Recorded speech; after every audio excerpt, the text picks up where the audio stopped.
یہ جو آج کل آڈیو لیکس ہو رہی ہیں، یہ سارا معاملہ کیا ہے؟ کل یہ شہباز شریف کی آڈیو لیکس ہوئی، آج عمران خان کی آڈیو لیکس ہوگی، تو یہ سیاست ہماری کس طرف جا رہی ہے؟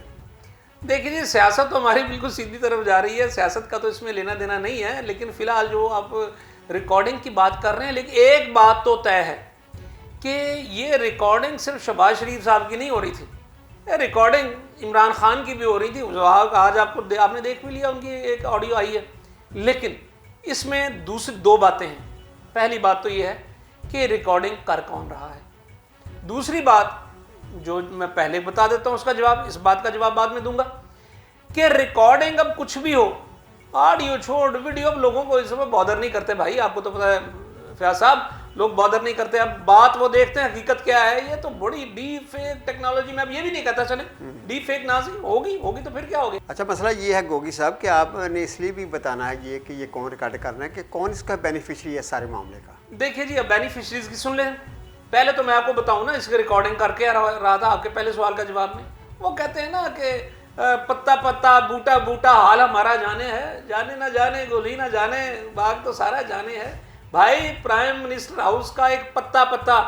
ڈالی ڈالی، ہر درخت ہر گھاس کے نیچے پتہ نہیں کیا چھپا ہوا ہے حضور، یہ آپ کو بھی پتہ ہے، سب کو پتہ ہے، اور خاص طور پہ ہم جو ہمارے میڈیا والے دوست ہیں ان سے تو کوئی بات چھپی نہیں ہوتی۔ آپ کو پتہ ہے کہ عمران خان صاحب اپنے دور میں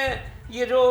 لان میں میٹنگز کرتے تھے اس کی وجہ کیا تھی؟ اور کسی نے ان کو بتا دیا تھا بھائی اندر سے زیادہ آپ باہر ذرا کر لیا کریں، لیکن عمران خان صاحب آپ کو پتہ ہے کپتان ہیں، انہوں نے کہا ٹھیک ہے باہر کر لیا کریں گے۔ یہ بھول گئے کہ باہر اس سے زیادہ ہوتے ہیں خطرے، اور اندر تو بھائی ایک آدھ کوئی ڈیوائس کہیں لگائیں گے، باہر تو ہر درخت ہر بوٹے کے ساتھ لگی ہوتی ہے ڈیوائس۔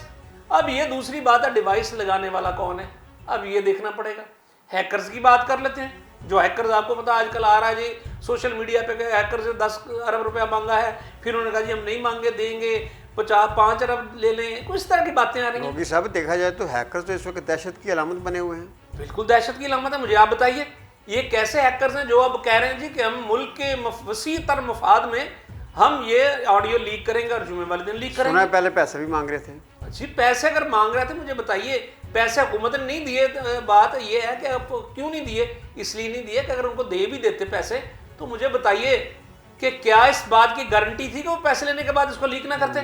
اور دوسری یہ بات ہے ہیکرز وہ پیسے کہاں لیتے؟ کسی اکاؤنٹ میں جاتے، کسی بندے کو دیتے، وہ طریقہ کار کیا ہوتا ہے لینے کا تو پتہ نہیں چل جاتا کہ یہ ہیکر کون ہے؟ حضور یاد رکھیے ہماری وہ جو ڈارک ویب سائٹس ہیں نا، جو وہ اس طرح کام کرتی ہیں کہ لوگوں کے ہوش گم کر دیتی ہیں۔ ڈارک ویب سائٹس آپ کے پاکستان میں بیٹھ کے بھی چل رہی ہیں، لوگ اپنا یہ جو ہیکرز ہیں نا، یہ کوئی معمولی آدمی نہیں ہے، یہ کمپیوٹر کے بادشاہ ہوتے ہیں، اور یہ پاکستان میں بیٹھ کے خود اپنی آئیڈینٹی چھپا کے کہ دوسرے ملک میں